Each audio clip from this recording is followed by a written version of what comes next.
Chiefs Kingdom, I need you to subscribe to the Kansas City Chiefs Report, and you may be wondering, why should I subscribe? Well, we are bringing you daily news and rumors, sometimes 2 and 3 videos a day, live shows each and every week, breaking news, Q&A mailbags, and more. The most interactive Chiefs YouTube channel around is right here on the Chiefs Report. And with the month of May coming to an end, I got a goal for the Kingdom today, folks. I want to set our record for most new subscribers on a single video for the month. The most new subs we've picked up so far is 72. That's not bad, but I believe we can get 100 new subscribers off of today's show. Subscribe now for free, youtube.com/ChiefsTV, and we'll get started with today's show.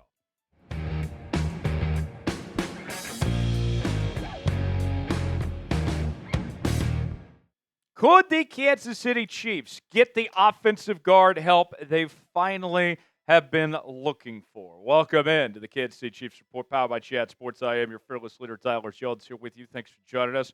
We are talking all about Brandon Scherff today, the former Jacksonville Jaguar All-Pro offensive guard. He remains available for any team to sign in NFL free agency. And the folks at Bleacher Report put out a list of the next move that every team in the National Football League needs to make next this offseason. And for the Kansas City Chiefs, they're saying that the next move that needs to be made is signing Brandon Scherff. Let's go ahead and tell you more about what Bleacher Report's Mo Motton had to say. Ahead of OTAs, the Chiefs have a major question mark at left guard. They traded two-time All-Pro Joe Thuney to the Chicago Bears, and Kingsley will transition from left tackle to left guard. At BYU, Kingsley made all of his 22 starts at tackle. The Chiefs are playing for Super Bowls, and they must protect Patrick Mahomes. With rookie first-rounder Josh Simmons pushing for the starting job at left tackle, Kansas City should add a grizzled veteran at left guard to solidify that side of the offensive line. According to Pro Football Focus, Scherff didn't give up a sack on the field for 625 pass blocking snaps last year. I don't think this is a bad idea for the Kansas City Chiefs at all to give Scherff a look and potentially sign him in free agency. But where I differ from the analysis from the folks at Bleacher Report is I don't think the situation is as dire on the offensive line as some would think. You would look at the outside, and there is a lot of skepticism about this offensive line situation.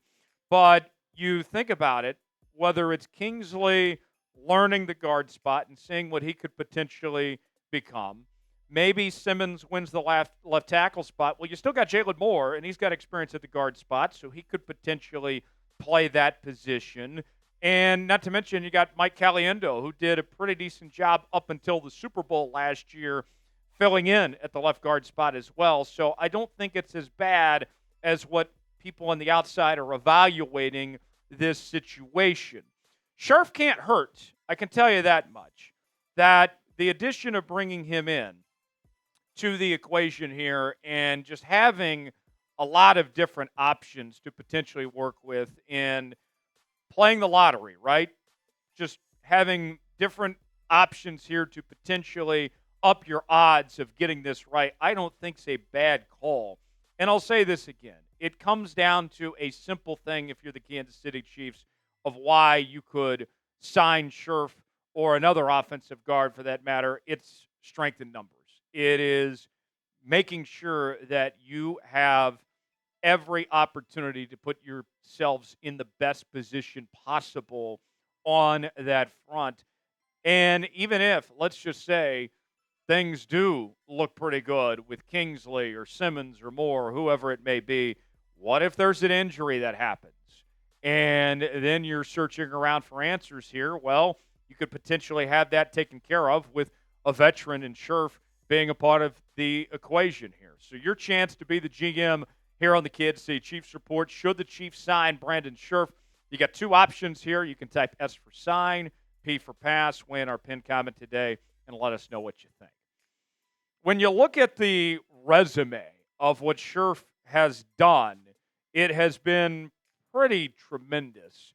And it's kind of mind-boggling that he is still available for any team to sign in free agency at this point. A 5-time Pro Bowler as recently as 2021, a first-team All-Pro selection in 2020. And I'm not going to sit here and say that you were getting an All-Pro caliber offensive guard here in 2025, but I still think he's a very good football player that still has more to offer for the next team that he potentially signs with, whether it's Kansas City or somebody else for that matter.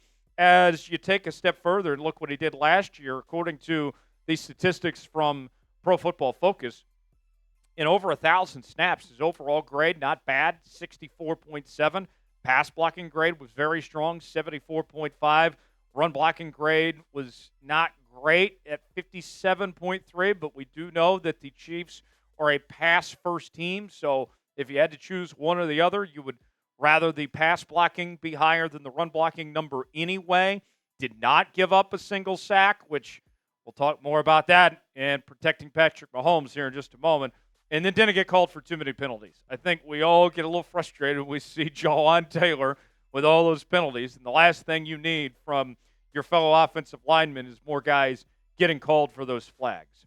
I don't think this is a DJ Humphries situation. If you recall, if we take a ride back on the hot tub time machine to last season when the Chiefs signed DJ Humphries, the belief was, okay, let's see what he's got coming off of injury. He's a little bit older now, and that did not work as he got banged up, and we didn't really see DJ Humphries again. I think that Scherff is in a much better position to succeed than what Humphries found himself in last year. And then on top of that, too, he's affordable. You're not having to break the bank to sign Scherff, a player of his caliber, at this juncture. You look at the market value according to Spotrac, and you're looking at signing him for less than $7 million potentially.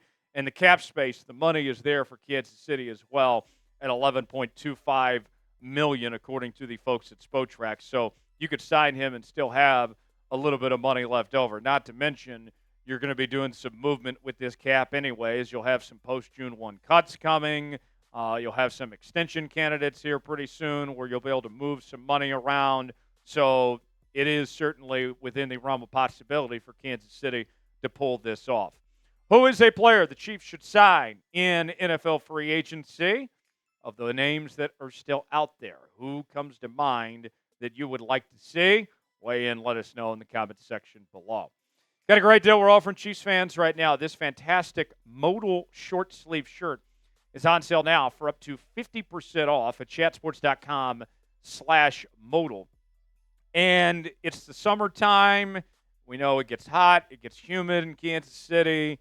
And you want to be outside, repping your favorite team, but you want to feel comfortable as well. That's what this shirt can do. And we got Father's Day coming up here in a few weeks. Maybe you're looking for a gift for Dad. I got good news for you. The shirt is available in every size you could potentially imagine, small all the way up to 3, 4X. They got it all for you, and it's on sale too. Go visit the link in the comments and description of today's video. That's chatsports.com/modal. We also have other Chiefs merchandise available at that same link. Go see for yourself and get yours today. Check it out now. So let me wrap up on this. Bottom line, this all goes back to the franchise quarterback, 15, Patrick Mahomes, and protecting your most valuable asset in Patrick Mahomes. Last year, we are very lucky that Patrick Mahomes did not suffer a major injury in 2025. He did get a little hobbled, if you recall, in that Cleveland Browns game with the ankle, but ultimately he was fine. He was okay, and he could have gone back in that game if they needed him to against Cleveland there.